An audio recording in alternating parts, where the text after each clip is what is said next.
If you have said to yourself, I should write that, or if someone has said to you, you should write that, then I'm talking to you because you need to write. And that's why you're tuned in to yWrite.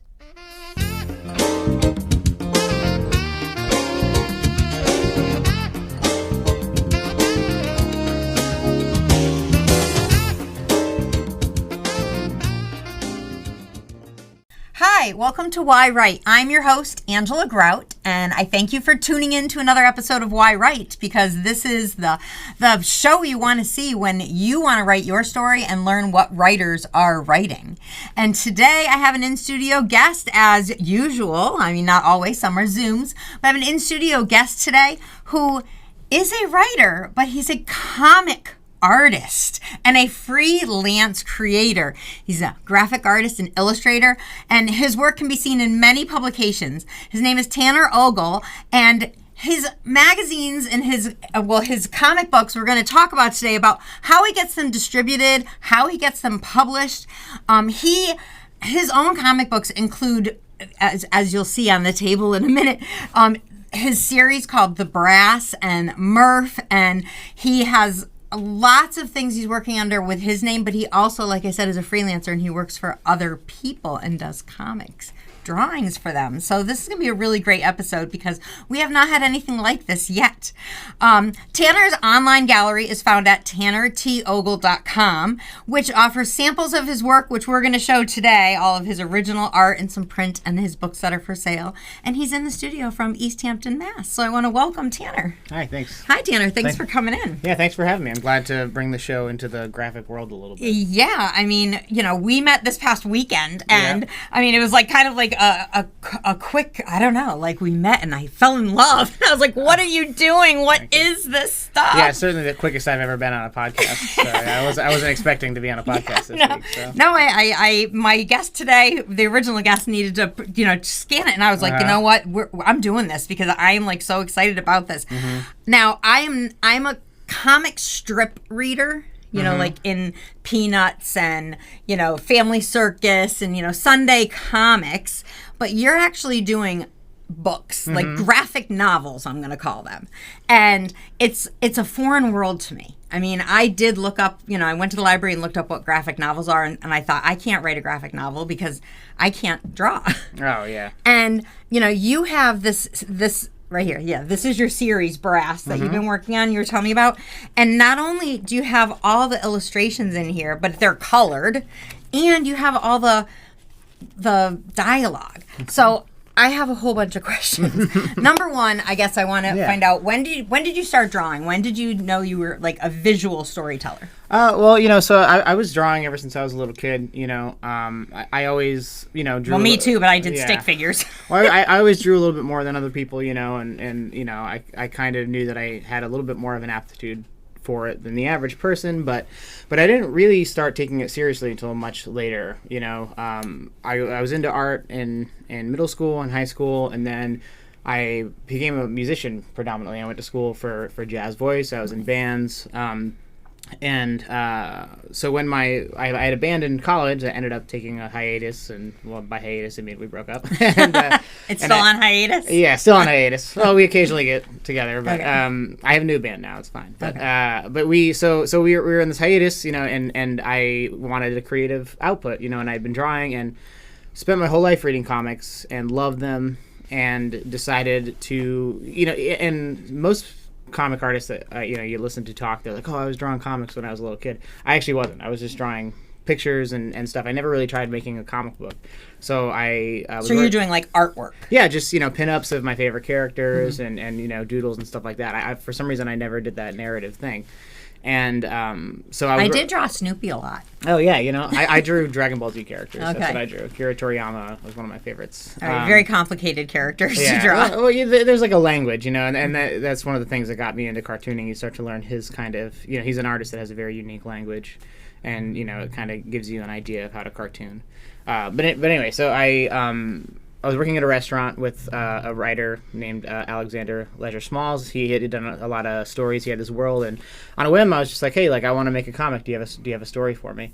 and he adapted one of his short stories into a graphic novel, which in retrospect, starting with a 56-page graphic novel was insane. So and we're talking like this is how many pages? That's 40. Okay. So it was even more. Yeah. So but it you know, I jumped in. My fundamentals weren't nearly where they should have been. My storytelling wasn't. I jumped in and I just figured it out. And since then, I just fell in love with comic books because it's a particular form of visual storytelling like no other, and that act of telling the story through sequential art is beautiful and such an enjoyable thing for me.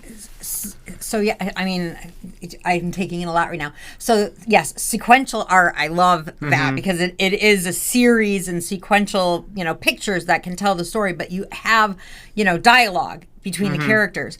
And you're saying when you first did it, someone gave you the dialogue. So do you write your dialogue or...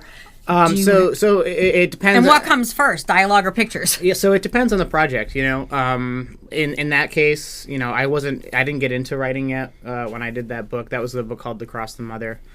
Don't look at it; my art's terrible. But just so you're aware of it. Yeah. But Alexander's a great writer, and I thank him a lot for getting me a start in this. And but yeah, so it really depends on the project. With Alexander, he gave me a full script. It's a lot of the time scripts are a page breakdown, so it's one page.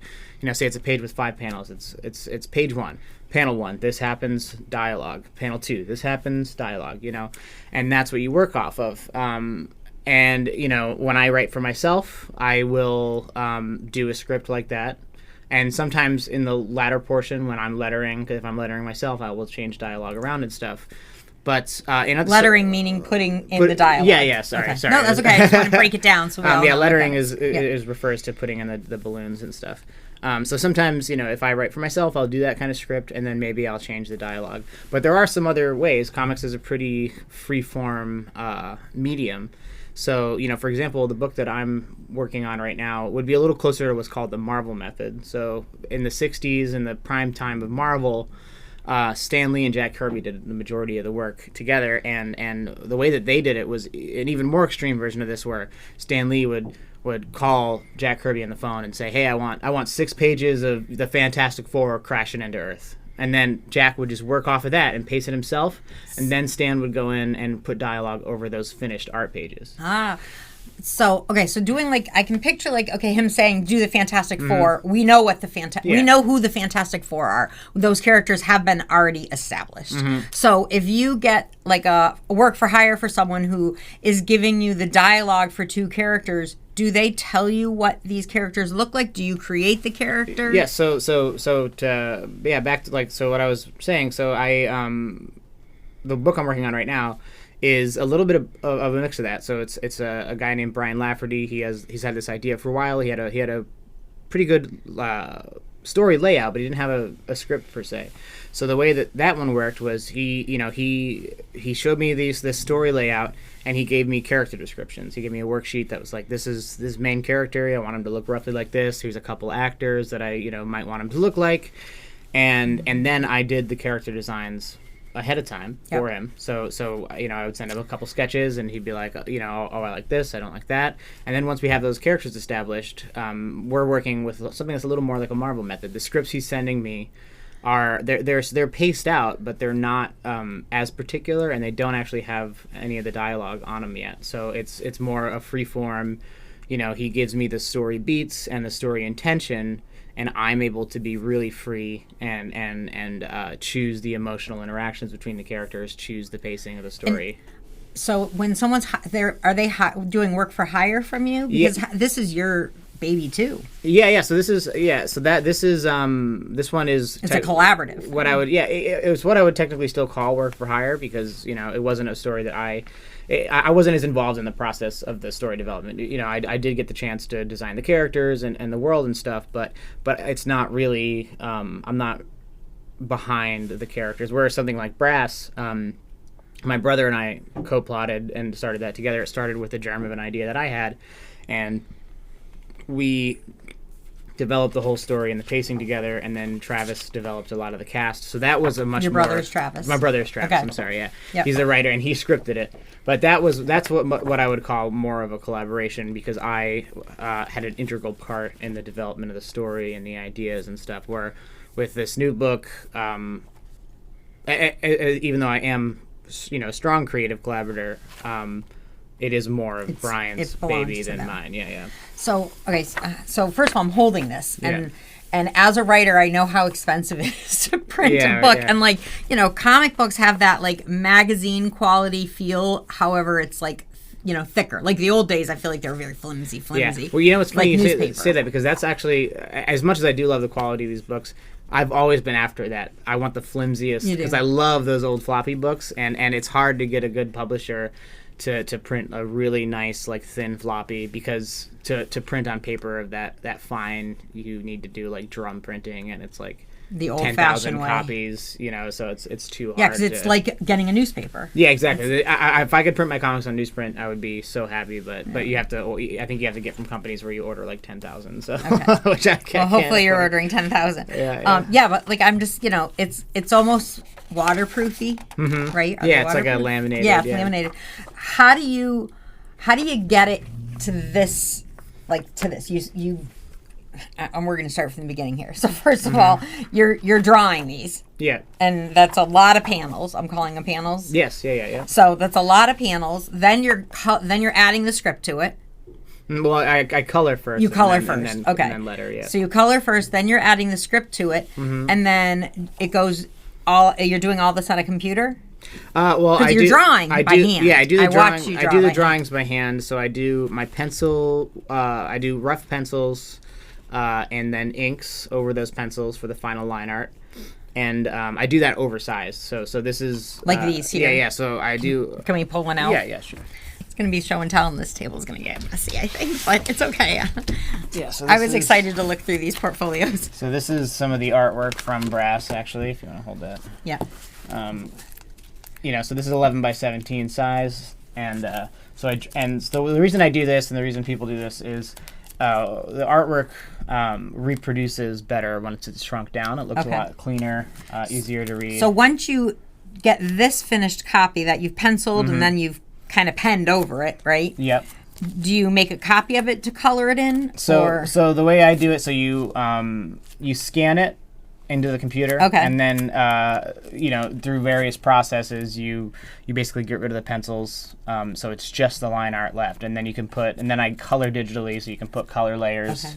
I put a flat color layer, and then I render what's called rendering, where I do the shadows and the lights and the lighting effects and stuff like that, and then I digitally letter as well. So in the old days, their printing and lettering was done on the page itself as well, which I did do. A couple of the original Murph books are like that, and I'll never do it again because it was a nightmare. Well, I hope the audience is understanding this. I'm understanding this because like when I did my children's book, I hired an illustrator, Matt Ryan, who works for DC Comics, and gave him the description of like, okay, I want a picture of picnic blanket, and and gave him the just a little one line of what I wanted. I mean, it didn't matter to me what color the blanket was. So I mean, he kind of had that freelance of just being able to do that. But of course, I don't have the bubbles. I don't have the conversation. And then I hired a colorist who colored it in on the computer. So you're doing all of that yourself. Yeah. So it depends on the project. Like the current project I'm working on, which I'll be done within a few weeks, I am doing full color on that. But there's going to be a letterer. Keith Gleason is going to letter the book. And the previous project I did... do you have to put the bubbles in, or he does the bubbles? No, he's going to do all of that. Because again, harking back to old school comics, there would be a level of, sometimes I would have to, the illustrator would put the bubbles in, or the stuff would be taped onto the actual art itself. So you get a lot of the original art from old comics. It still has lettering on it, but nowadays, it's all so much easier to do digitally. So yeah, I'll just send him the colored artwork, and he'll put the lettering on. And the previous book I did, I'm going to be featured on Peter Galperin's Higher Ground, Volume 3. And I wrote that down. I did the that'll be out next year. Volume 2 just came out. But I did the line art on that. So he's going to have a colorist. Actually just started getting colors back on it. It looks great. So you hand draw it all, then you're scanning it into the computer, coloring it through the computer program that you use or whatever, and then, zip driving it, emailing it, whatever, to a publisher. Oh yeah, so the as far as getting to printing, like how do you figure out how big the book is? Are there so there is a comic book standard size, okay. which is what I always work in. You know, some people do some unorthodox formats and stuff like that. I work in comic book standard size. So all the drawings that I do account for that. There's a trim border, you know, because with any printing that goes to the edge. Yep. I'm sure you know with that. Well, yeah, with the bleed lines and things like that, with like doing prose is just so different than doing comics, and it's different publishers. It's not like you can go to KDP and say I want to do a comic book. It's because you're using lesser known comics. Yeah, for one of your. And I love it, lesser known comics. That's the name of the company, but they actually print the book.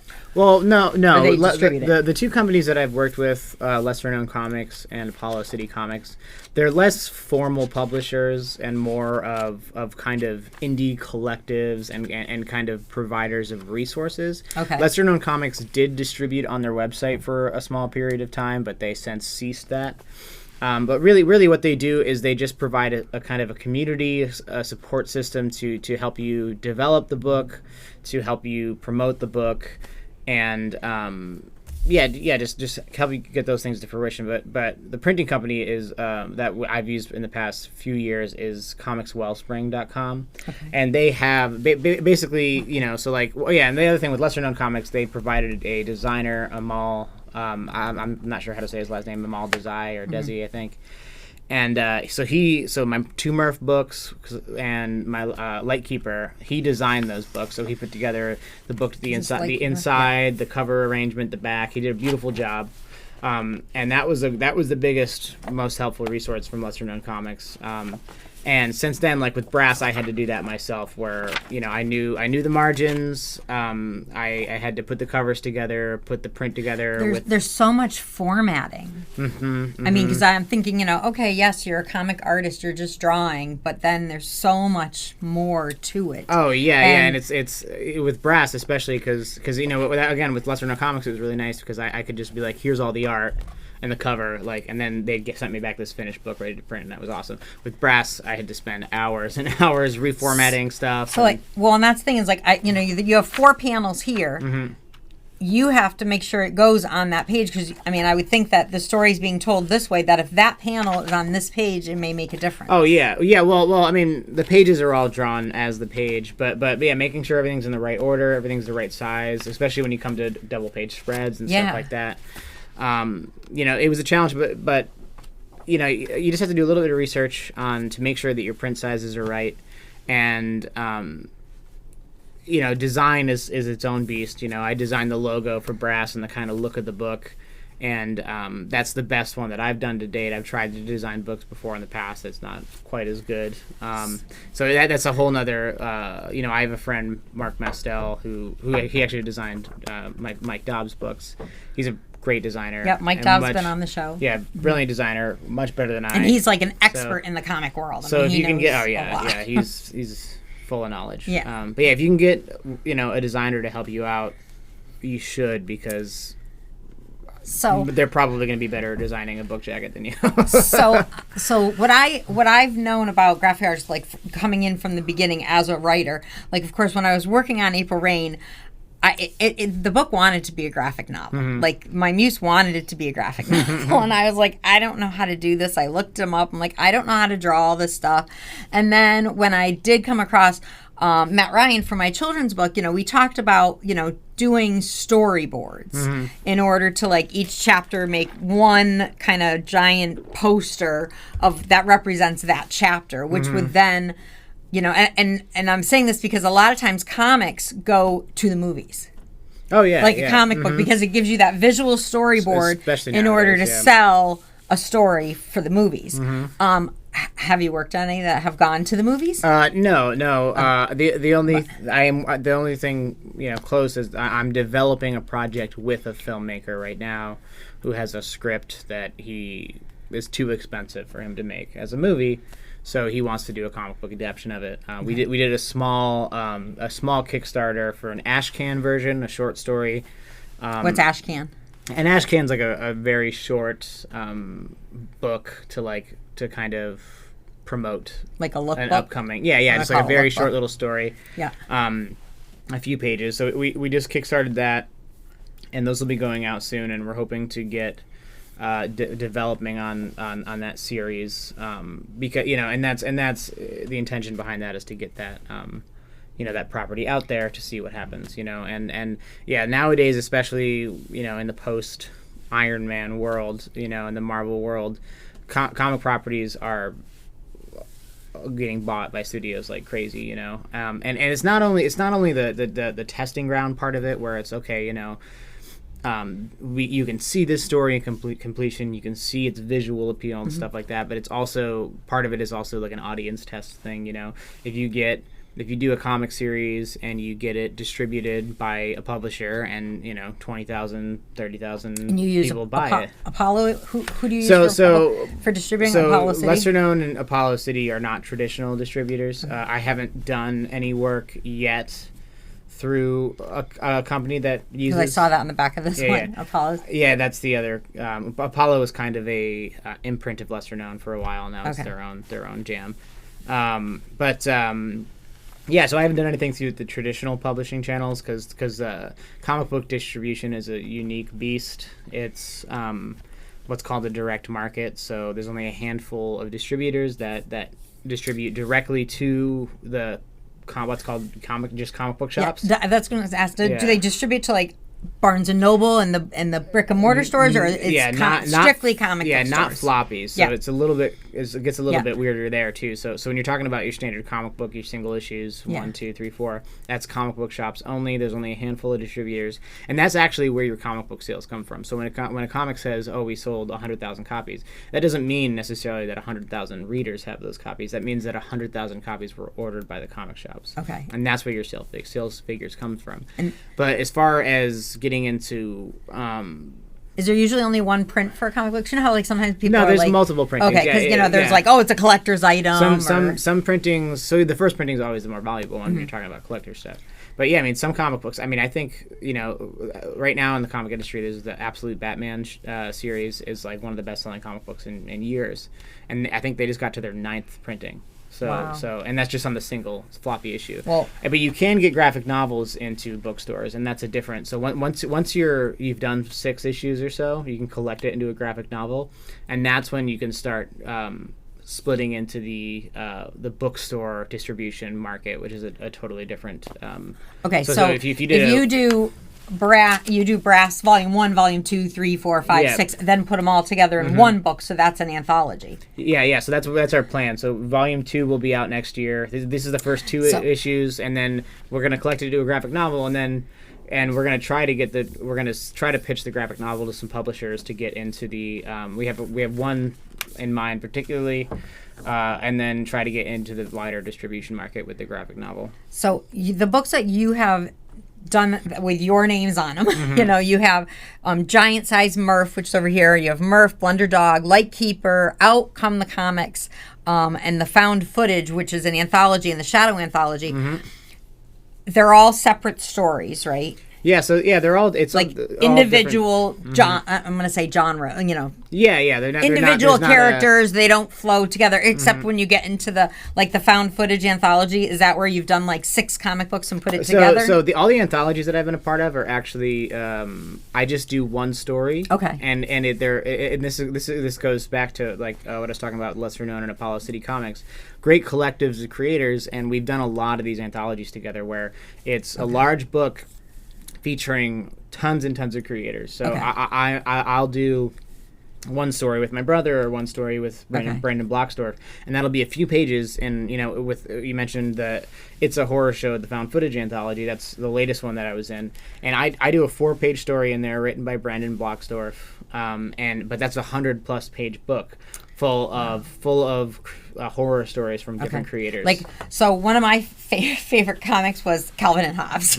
Like, I love Calvin and Hobbes, and I have their, I'm going to call it the anthology collection, you know, because it's, I love those books. It's, you know, it's a nice big book, and it has all of the different strips in there. So I'm kind of picturing like that, even though that's all Calvin and Hobbes.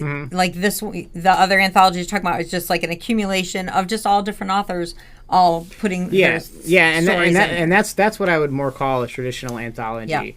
You know, something like what you're talking about. That's like a collection. Yeah. You know, because like if I were to keep, you know, because I've thought about, you know, my brother and I work on a lot of stories together. I've thought about doing large collections of like our work together and stuff like that. You know, but if I kept going with Brass, which it's not, it's a complete story. But if I kept going with Brass for 10 years and I had 50 issues, you can get like a compendium or. So how long does it take you to illustrate like a whole issue like this? So it depends. I mean, this is 40 pages. Yeah. And you know, a lot of different panels. It depends on the circumstances. You know, when I started this book, I was still working full time. So you do this full time now? I do this full time now. Okay. Yeah, I'm a full time freelance artist, and I'm available. So if you do want somebody to draw your comics, all right. Well, let's see. We're gonna talk. I know. But so you know, this is I finished drawing the line art for Brass. Okay. Almost. That's like sketching it with pencil. Yeah, just the inks all the way to the inks. Okay. I finished the line art for that months ago, but because I've been freelance, I'm kind of slowly coloring it, so I haven't had the time. But I can deliver. My rate right now, especially with being full-time, if I'm doing line art, I can do a 20-page issue a month. I can do 5 pages a week with just line art. If I'm doing colors, which is like the project I'm doing right now, I can do 3 pages a week. Okay, and your standard issue is 20 pages. Okay, so all right. Ideally a month if I'm doing just line art, a month and a half or 2 if I'm doing colors. For a standard. I mean, issue. And I would think like, you know, some authors who are, you know, doing a book sometimes just want like a little graphic art in black and white to put on like not the cover but at the beginning of each chapter. You know, I mean, like my next book coming out, I have a little dragonfly that I'm putting, you know, right above the chapter title for each name. I mean, obviously I could just get that offline, you know, but you could have a graphic artist like draw that draw the dragonfly and, you know, do that. So stuff like that is, you know, work for hire that you can do for people. But besides doing comic books, you actually do like larger print pieces and things like that. Yeah, so I do custom, you know, I do like art prints and stuff like that, but I also do a lot of show poster work now. I've been working with the band Mono Means One all year long. I've done a lot of their show and tour posters. And one of them got turned into a T-shirt, and I'm actually going to be doing their upcoming album cover. Oh, that's cool. And you know, a friend of mine is opening an arcade in Leominster that I designed the logo for. I'm going to be doing event posters as well. So posters are so important because like you see it and it's going to give you the feel of that band, not just the name of it and the information, but it gives you the whole feel, the whole vibe, especially, you know, when you're doing artwork and doing, you know, things like this. So I don't know. April Rain wanted to be a graphic novel. I feel like I need to get you to draw pictures. I don't know. I'm available. All right. So tell the audience where they can read and buy your comic books and see your artwork and things like that. So like you said at the beginning, the best place to go is my website, tannertogle.com. I have tons of original art available. I have all my books up, prints. I'm also on Instagram, instagram.com/tannertogle. Okay, I think. So yeah, you can go there, get some of my books, buy some art. I'm also open for commissions, private commissions. I'm available as a comic artist. Well, you're super talented, and this is a whole new world of storytelling, because visual storytelling is huge. And you know, a lot of times I think visual storytelling like in a movie, you know, but there's this whole world of doing comic books and doing graphic novels that there's just a huge audience for. And it is a huge audience for it, and it's also, I mean, there's a couple of things. It's a completely unique art form. It is visual storytelling, but the things you can do with a comic book page and with panel formatting are unique only to comic books. You know, it's a genre that has a lot of unique advantages. Yeah, because you can have one big picture, you can have little strips, you can have little blocks. I'm naming all these things. It's also one of the few truly American pieces of culture that we've distributed. Yeah, because you know, we thank Stan for that. With comic strips, then strips being collected into books. and that the whole format and the superhero genre and everything. Not that comic books are just superhero genres, but all of that is one of the very few truly originally American cultural contributions we've made to the world. Wow. Very exciting. All right. Well, I thank you for coming on the show today. You've educated me. I hope you've educated the people out there who might be interested in making a graphic novel, whether they're an artist that they're going to draw the pictures themselves, or they have the story, the prose of the story and need the visual artwork to go with it, because you're definitely someone, that can collaborate with this. And doing visual art and I'm just always impressed with everyone who does that. I mean, I have a friend who just drew little sketches for a commercial one time, just so that they could see how the commercial would turn out. And I'm like, you do that? Like, I just want to verbally say it and then make it happen, but you need that visual. So thank you so much, Tanner, for coming in. And I want to definitely encourage you all to check out his website and see all his artwork, and go buy one of his books so that you can see the talent that's in there and the storytelling that is this visual art. And I'm in awe. I really am, because it's something I can't do. So I just love finding out how somebody creates something like that. So here we are at the end of the program, and I always give you a writing prompt each time, and today I'm going to give you a writing prompt about this visual art. So what I want you to do is obviously set your timer for 5 or 10 minutes after the show, and write a scene of what you would see in a picture, whether it's a one comic, one little block, and show what it is. I mean, maybe it's a mother feeding her baby breakfast, and Cheerios are on the floor and there's spilt milk or something. Like, put the details in there, and then maybe add in a little dialogue, and who knows, if you're an artist, maybe you're going to draw it. So let's take advantage of visual creative arts today. And thank you for tuning into this episode of yWrite, because I love talking to writers, and I'm here to educate you so that one day you'll be on the show and we'll be talking about how you wrote your book. So thanks for tuning into yWrite. I will see you next time, and have a great day.